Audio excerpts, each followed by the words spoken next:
mga bok, dito pa rin tayo sa garahe natin, Motovlog Garage. Ngayon, meron tayo dito ngayon, Honda Click version 3. Lalagyan natin ang mini driving light and dual horn. Merong stock at merong loud horn. Bali, pakita ko sa inyo kung paano tayo mag-wiring. So, syempre, una tanggalin natin lahat ng fairings. Pag ako nag-wiring dito mga bok sa garahe, tanggal lahat ng fairings para malatag natin ng maayos yung wiring setup natin. Okay? Tanggalin ko muna yung mga fairings mga bok. Yan mga bok, bali lumipas sa isang araw. Sinimulan natin to ng alas 9 ng umaga. Natapos tayo ng alas 2 ng hapon. Ito na mga bok, ito na yung wiring setup natin sa Honda Click version 3. Simulan natin sa battery mga bok. Dito sa battery mga bok, meron tayong dalawang fuse box dyan.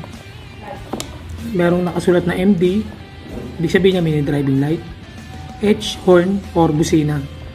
Pinagiwalay natin ng fuse box para hindi nag-aagawan ng kuryente. Siyempre, yung meron niyang automotive terminal na dito yan sa loob. Ayan. Makikita niyo mga bukan dyan yan. Yan. Sinama natin dito sa loob nung insulator na kulay pula na to.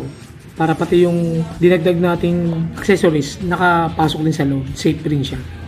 Siyempre, meron din tayong negative terminal. Yan mga bok. Naka-terminal din yan. Yan ba? Bali sa battery, maayos, hindi magulo. Kung saan pinalusot ni Honda yung wiring niya, doon din natin pinalusot mga bok. Bali paglabas niyan mga bok, ito na yan mga bok. Ayan. Naka-insulator hose na yan. Ayan, yung hose na yan. Ito. Yan yung wire natin mga bok. Pag angat niyan mga bok, ito na yan, yung wiring setup natin. Ngayon may makikita kayo dyan, dalawang relay. Ito. Sinulatan ko rin sa ibabaw yan. Ayun mga bok. H horn MD mini driving light. Para meron din siyang hindi ako mahirapan mag-wiring. Alam ko kung alin yung relay ng mini driving light at alin yung wiring ng busina.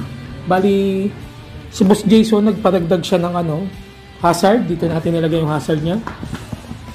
Dito ko nilagay mga bok para hindi na magbutas. Yan. Hazard yan. Nagpalagay din siya ng passing button switch. Dito natin nilagay yan. Ito yung niya ngayon, original PIA horn. Diyan natin nilagay. Stock na busina, di natin inalis. Ito namang hollow switch na to, yan naman yung selector ng stock na busina tsaka PIA loud horn. Overall mga bok, yan yung wiring natin. Malinis, wala kayo makikita ang salasalabat. Malinis yan mga bok. Nakahinang bawat connection mga bok. Bali dito sa garahe, naghihinang tayo ng wiring dito mga bok. Yan yung panghinang natin. Bawat connection mga bok, hinihinang ko yan para walang loose connection sa mga wiring sa kuryente natin. Dito ko nilagay yung balas mga bok para malinis siya tingnan. Kung titingnan nyo overall, malinis yan mga bok. Makikita nyo lang dyan yung busina. Pero yung mga wiring, sinama natin yan sa wiring ni Honda. Yan mga bok. Sinama ko siya dito sa loob. Kaya malinis tingnan. Tapos, dito tayo nagbutas ng hollow switch mga bok. Malapit sa charger niya. Ayan na. Gusto ko ilaw. Yun mga bok. Yun yung hollow switch natin. Malapit sa charger. Ito na yung mga bok paglabas. Ayan. Sa dibdib na fairings. Sa may charger dun tayo na gano'n. Para nakatago yung butas mga bok. Tapos yung mini driving light. Dyan natin nilagay. Sa ilalim ng headlight mga bok. Yan mga bok. Bali, maayos na pagkakawiring mga bok. Naka-cable tayo ng maayos para hindi naglalawlawan yung mga wire. Yan mga bok, maayos. Walang salasalabat na wiring. Dito natin nilagay yung domino switch. Yan mga bok, para hindi siya, pinasok natin dito para hindi siya sagabal mamaya pag nilagay yung headlight. Ay yung takip dito sa may panel. So gagawin ko mga bok, ibabalik ko muna lahat ng fairings. Tingnan natin yung magiging resulta.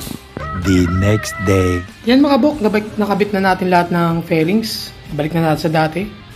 Bali, ganyan na yung tsura niyan mga bok. Nandyan yung driving light sa ilalim. Ganyan. Tapos, testing natin. Pusi. Tapos, panda rin natin mga bok. So mga bok, bali, mini driving light muna tayo. Low, dilaw, high niya, pinagsamang dilaw tsaka puti. Yan. Low, high. Tapos, passing. Ito. Passing natin. Yan, mga bok. Yan, passing light. Tapos hazard. Ito, switch mga bok. Yan mga bok nag-hazard. Harap.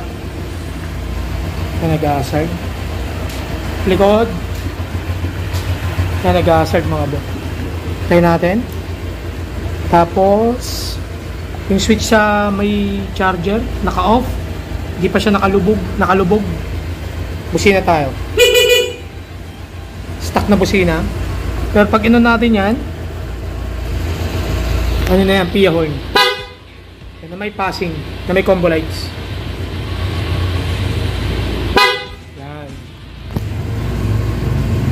Yan yung gawa natin mga bok. Passing. Alright. Yan mga bok, finished product tayo mga bok. Ganyan tayo mag-wiring dito mga bok.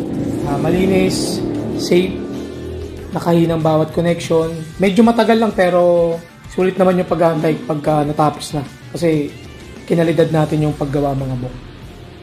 Yan sa mga gusto magpagawa mga bok, message lang kayo sa Facebook page ko, Motobok Garage. By schedule po tayo, hindi po tayo nagpapa-walk-in kasi mag-isa lang po gumagawa. Yan mga bok. So hanggang dito na lang mga bok. Maraming salamat.